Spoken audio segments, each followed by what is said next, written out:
আসসালামুআলাইকুম। আমি ডিজাইনার সিরাজ। তো আপনারা যারা আমার প্যাটার্ন কাটিং টিউটোরিয়াল দেখেন তাদেরকে অসংখ্য ধন্যবাদ। তো গত টিউটোরিয়ালে দেখেছি পর্ব 7 বা পার্ট 7-এ দেখিয়েছি পিনালি এবং তার লাইনিং কিভাবে কাটতে হয়।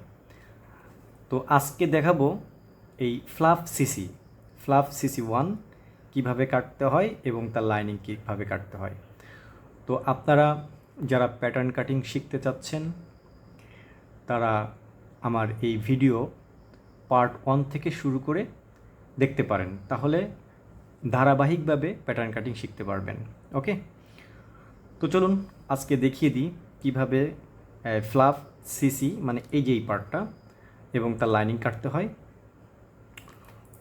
তো আমার সেই আগের প্যাটার্নই রয়েছে, দেখুন, আর এই যে মাস্টার প্যাটার্ন। তো আমি দেখুন ফ্লাফ সিসির গ্যাপটা রেখেছি 1.5 cm। ওকে, তো সেই ক্ষেত্রে আমি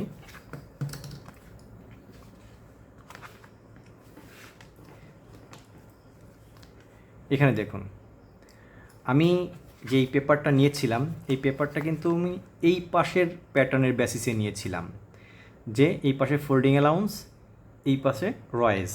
কিন্তু যখন আমি এই পাশের প্যাটার্নগুলো কাটবো তখন কিন্তু আমার এই পাশে ফোল্ডিং অ্যালাউন্স, এই পাশে রয়েজ। তো আমার এই প্যাটার্নটা কিন্তু ধারাবাহিকভাবে চলে না, এক পর্যায়ে চলবে। সেটা হলো কি, যে আমি যদি প্যাটার্নটা উল্টায় নিই, মনে করেন আমার প্যাটার্নটা এইভাবে ছিল, এই যে এখানে ফোল্ডিং অ্যালাউন্স, এভাবে এই পাশে কাটিং অ্যালাউন্স। তো আমার এই পাশের জন্য এই প্যাটার্নটা তৈরি করা হয়েছে এইভাবে, এই পাশে ফোল্ডিং অ্যালাউন্স, এই পাশে কাটিং অ্যালাউন্স। আমি যদি এই প্যাটার্নটা এই পাশে খাটাতে চাই তাহলে আমার এই প্যাটার্নটায় পিছন দিকে নিয়ে আসতে হবে। তাহলে আমার এই পাশে চলে যাবে কাটিং অ্যালাউন্স, এই পাশে চলে যাবে ফোল্ডিং অ্যালাউন্স। ওকে, আশা করি বুঝতে পেরেছেন। এটা বর্ণনা এই কারণেই করলাম যে যেন একটা প্যাটার্নেই আমরা সবগুলো সিসি এবং সিসি অন কাটতে পারি। যেহেতু এখানকার মেজারমেন্ট এখানকার মেজারমেন্টই 9.6, এখানেও 9.6। ওকে, তো আমি এই পাশে ঘুরিয়ে নিলাম। প্রথমত আমার এখানে আছে ফোল্ডিং অ্যালাউন্স। তো ফোল্ডিং অ্যালাউন্স আমি ওই অনুপাতে 8 মিলি ফোল্ডিং অ্যালাউন্স নেব, দিয়ে নক করে আমি সুন্দর একটা দাগ দিয়ে ফেলব। ওকে, এই সিসি 1 আর এই সিসি 1 সেম, শুধুমাত্র এই হাইটের ডিফারেন্স। ওকে, তো আমি আর বেশি বর্ণনা দিব না, জাস্ট শুধু কেটে দেখাবো। 8 মিলি, তারপরে হলো এখানে গ্যাপ আছে 15 মিলি, এখানে 15 মিলি নিব।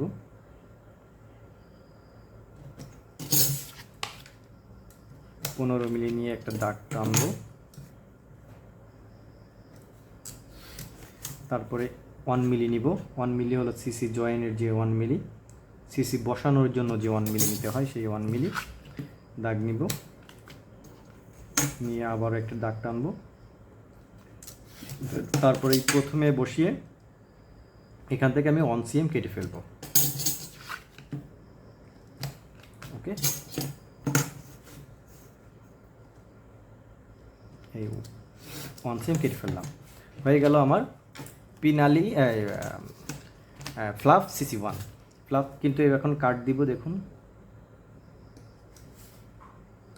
এই যে প্রথমে সোজা কাট দিয়ে তারপরে ক্রস কাট দেব। এইবার এটাকে আবার এদিকে নেব, এখানে সোজা কাট দিয়ে এদিকে সেম ক্রস কাট দেব। ওকে, মানে এটা হলো, ও সরি ভুল হয়েছে। এখানে যে কাটটা, এই কাটটা সোজা কাট হবে। ওকে, আপনারা একটু বুঝে নেবেন, এখানে সোজা কাট হবে। হ্যাঁ, এখানে কাটটা সোজা হবে, কারণ এটা সিসি 1-এ যেরকম দেখিয়েছিলাম এখানেও সেম সোজা কাট হবে। তো আমি ক্রস কাট দিয়ে ভুল করেছি, আপনারা সোজা কাট দেবেন। আর এখানে 3 মিলি ঢুকিয়ে এদিকে ক্রস কাট, ব্যাক করে এদিকে ক্রস কাট। ওকে, তো এই হয়ে গেল আমার ফ্লাফ সিসি 1। তো এখানে আমি এখন ইনফরমেশন লিখে দিতে পারি, আমার এদিকে ফোল্ডিং, এদিকে ফোল্ডিং, এদিকে নর্মাল, এদিকে আন্ডারলে। এখানে লিখব স্টাইল নাম্বার 001, যেহেতু একটি 1 লেদার তাহলে 1 ইন্টু লেদার, এন লাগবে fluff CC 1, FLAP fluff CC 1। এখানে লিখব SP মানে স্প্লিট 7, অবশ্যই এটা 7-এ স্প্লিট দিবেন। ওকে, হয়ে গেল ফ্লাফ সিসি 1। তারপরে এটা লাইনিং, এটা লাইনিং সেম। এটার লাইনিং হলো আমার এখান থেকে এটুকু কত মেজারমেন্ট আছে, তো আমার এখান থেকে পুরো এটুকুর মেজারমেন্ট হলো, মাস্টার প্যাটার্নের মেজারমেন্ট হলো 8.2। তো সেই খাতে আমি এখানে 8.2-তে একটা নক করলাম। ওকে, করে দাগ দিয়ে এখানে নিচেই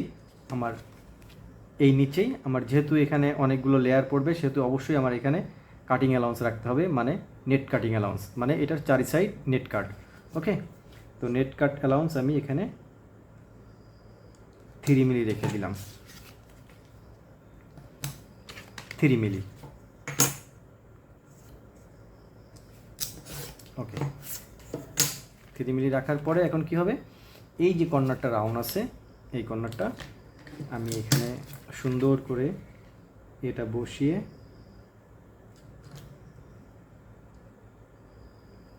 একটু দাগ দিয়ে যেটা রাউন্ড করে আমি এটা 3 মিলি আকারে অনুমান ভিত্তিকে ফেলে দিব। ওকে, দেখুন রাউন্ড হয়ে গেছে। এখন আমাকে দেখতে হবে যে এই পাশ আমার ফোল্ডিং আছে, এই পাশ আমার ফোল্ডিং আছে। হ্যাঁ, এই পাশ ফোল্ডিং আছে, তো আমার এই পাশ রাফ কাট। তো আমার ফোল্ডিং, যেহেতু এখানে ফোল্ডিং অ্যালাউন্স, আমার এখানে ফোল্ডিং রাখা যাবে না, আমার এই পাশের ফোল্ডিং কেটে ফেলতে হবে। কেটে ফেলে আমার এইখানে আমি একটু দেখাই, আমার এই টপে একটা ফিঙ্গার হবে, এই টপে একটা ফিঙ্গার হবে। যেহেতু আমি প্যাটার্নটা কেটে ফেলেছি, সুতরাং এখানে একটু জয়েন্ট দিয়ে আমি এখানে একটা ফিঙ্গার দিয়ে দিতে পারবো। তাহলে কি হবে, জিনিসটা এই পরে সুন্দর করে বসে, এই ফিঙ্গার সহ বসে এইটা সহ ফোল্ডিং হয়ে যাবে। আশা করি বুঝতে পেরেছেন। তার মানে এই প্যাটার্নটার এই টপের দিকে, এদিকে না, কিন্তু এই টপের দিকে ফিঙ্গার হয়, এদিকে না, মানে এই সিসি বসানোর সময় এই টপের দিকে ফিঙ্গার হবে। ওকে, তো আমি এখানে প্যাটার্ন ইনফরমেশন দিয়ে দিই, SD0011 ইন্টু লাইনিং, এখানে লিখব ফ্লাফ সিসি 1। তাহলে যে ব্যক্তি তৈরি করবে তার কাছে বুঝতে সহজ হবে প্যাটার্নটা, CC 1। ওকে, তো হয়ে গেল ফ্লাফ CC 1 এবং তার লাইনিং। আশা করি বুঝতে পেরেছেন।